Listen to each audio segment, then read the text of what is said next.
guys, Miss Naylor here. We are going to be doing the giant chapter Gen today.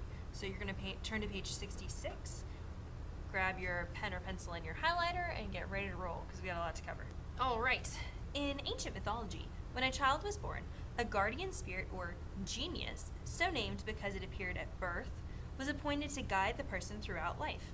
Today, although we no longer believe we are given a guiding genius at birth, we may still have within us, from birth, a genius for something, such as math or painting. Thus, the ancient guiding genius has now become an exceptional intellectual or creative ability. Gen has 4 main meanings, and so we're going to go through them. There's birth, race, and kind, but even those can be broken down more, okay? So we're going to go through by meaning and hope that that helps us really grasp what's going on, okay?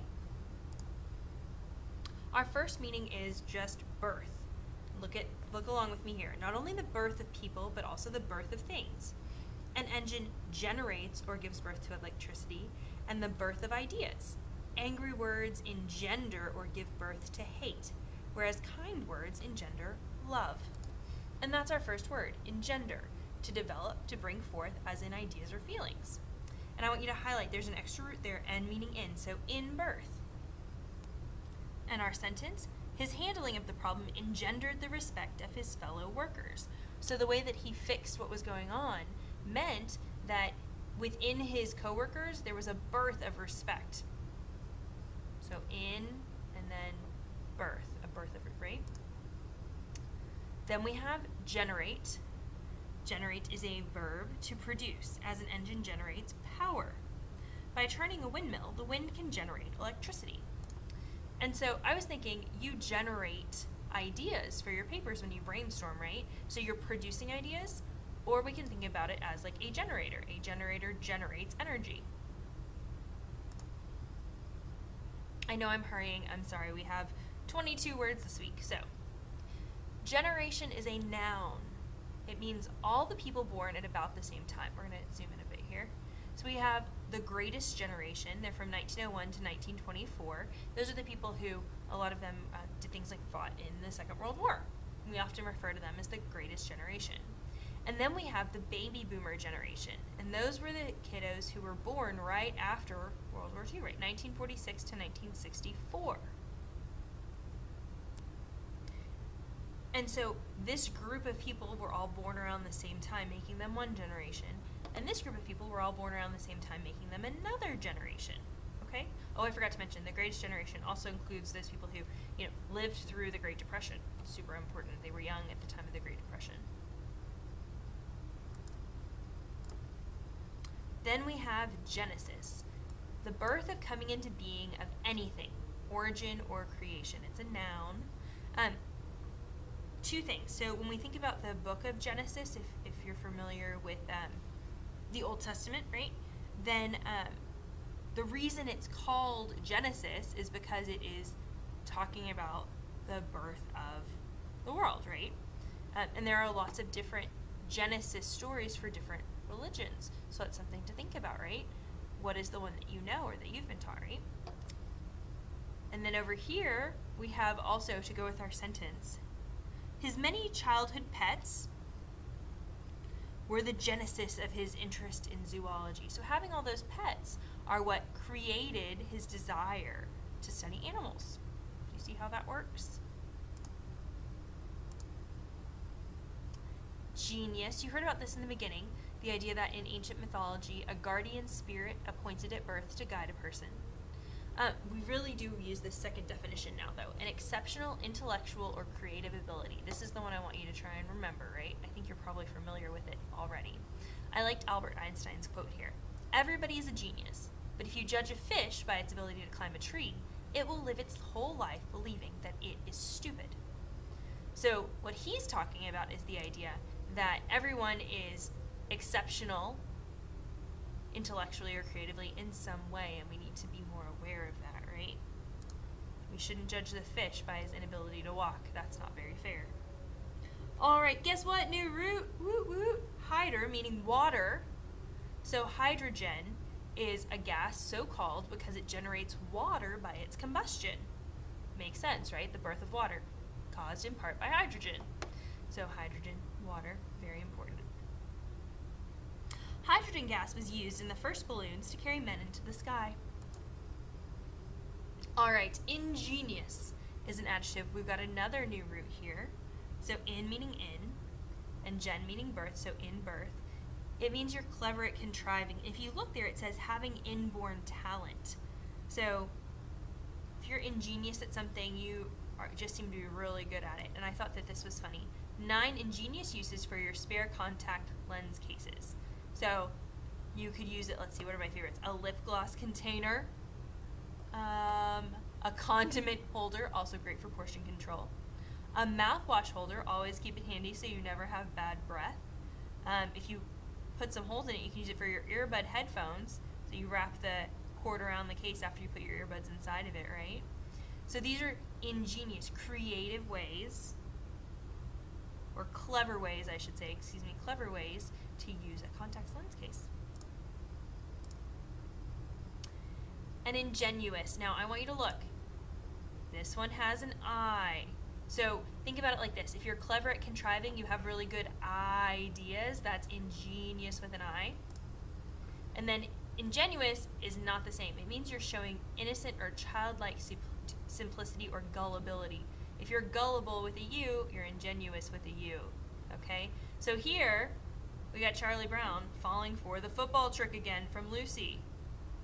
That is showing innocent or childlike simplicity or gullibility. He was ingenuous yet again.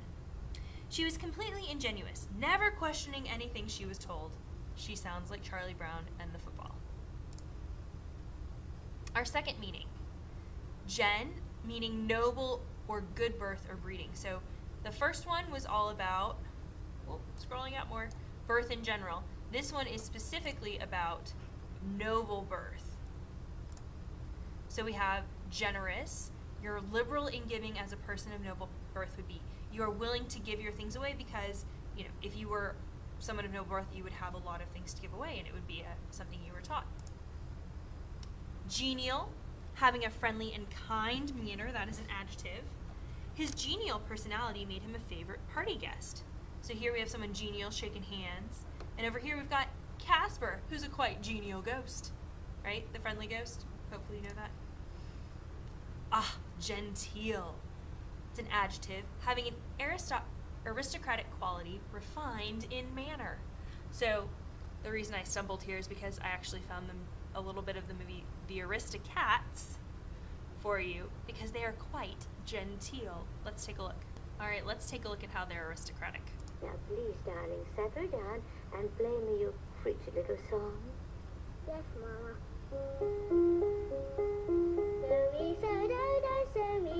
Every truly cultured music student knows you must learn your scales and your arpeggios. So this is an example of being genteel. They have a very refined manner. I don't know about you, but I don't know any cats that are refined enough to play the piano and sing arpeggios. So I would say they are quite genteel cats. And if they are genteel cats, that's the adjective, then they have gentility, the condition of being genteel. So she was genteel and therefore unused to coarse manners. So that's the adjective. And gentility. Her gentility had kept her aloof from the rest of her fellow workers. That's kind of being used in a negative way, but it doesn't have to be. Here, right, their gentility meant that they gracefully walked down the sidewalk instead of racing like silly kittens. Gentleman is a noun, a man of noble or gentle birth, or as we usually use it now, a polite, considerate man. Let's learn a little bit about how to be a gentleman. All right, let's see what we've got to say about how to be a gentleman. And not classy. So, today I'm going to explain to you how to be classy and how to be a gentleman. Take notes. Okay, first thing is that you have to think about more than just how she looks. I know this is hard to believe, but she is more than her body. This is a classy way to talk to a girl. Wow, I've really enjoyed hearing about all of your hobbies. It sounds like we have a lot of stuff in common. Yeah, we do. Maybe we should get together and talk some more. Okay.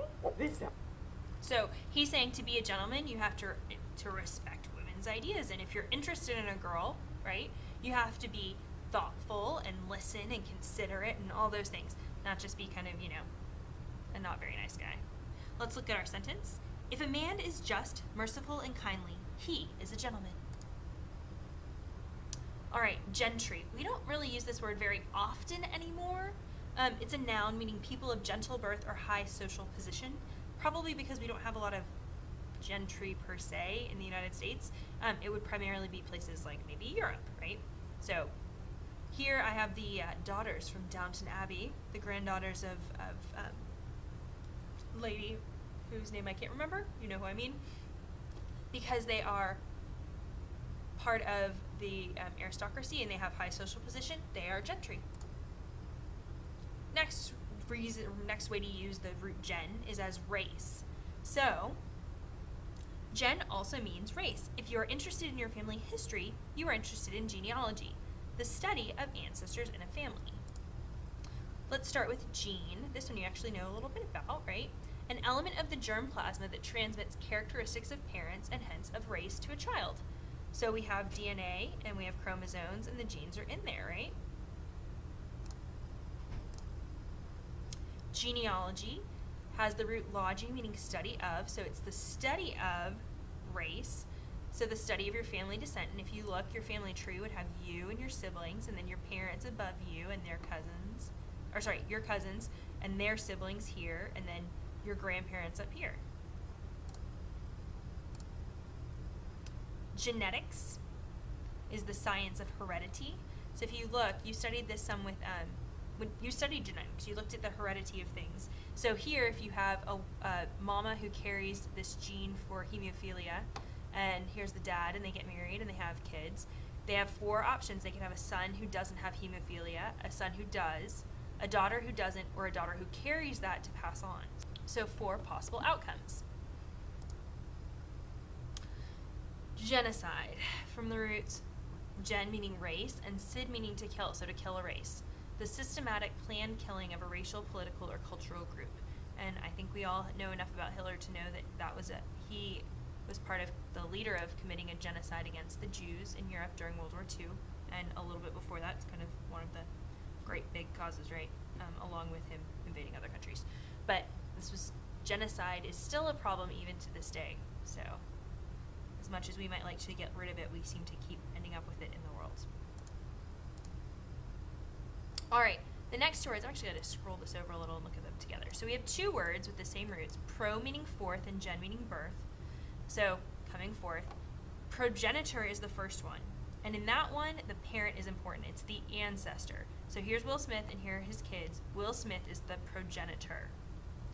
Progeny has the same roots, but it's the children or descendants. So here, the kids are what's important. You'll notice I made them different sizes on purpose. So in a progenitor scene, that's the parent or grandparent or great-grandparent, right? Direct ancestor, so directly in line. Not your aunt or uncle, they're not a direct ancestor. Your parent, your grandparent, your great-grandparent. Progeny is your children or their children, right? So that's how you remember the difference between that. I'll try and think of a good mnemonic device for that, okay? If I think of one, I'll let you know. And our last meaning is gen as kind. Not like nice kind, though that is good. In this case, gen meaning kind is like what kind of something. So a generic is a general kind, commonly available, not protected by a trademark as genetic drugs. Drugs. So here we have Meow Mix, which is the brand, the trademarked brand. And then here we have this off-brand, this generic version of cat food.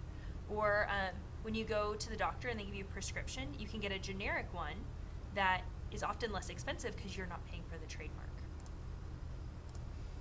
And then last we have genre, a particular kind, gen, or category of literature or art. So adventures, graphic novels, mysteries, humor, western, science fictions.